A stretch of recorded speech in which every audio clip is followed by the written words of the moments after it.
How to share Instagram profile link on WhatsApp. Hello everyone, welcome to this channel. I'm here to help you out today. So without any delay, let's get started.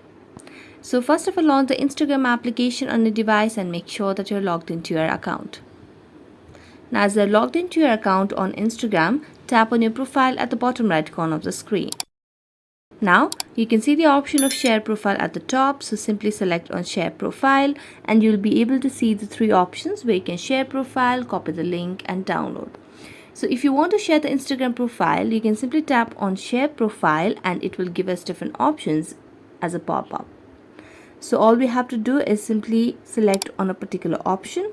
So let's tap on the WhatsApp option over here.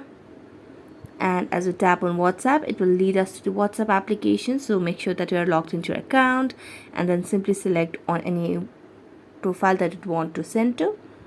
And so that's it. Thank you so much for watching this video. See you next time.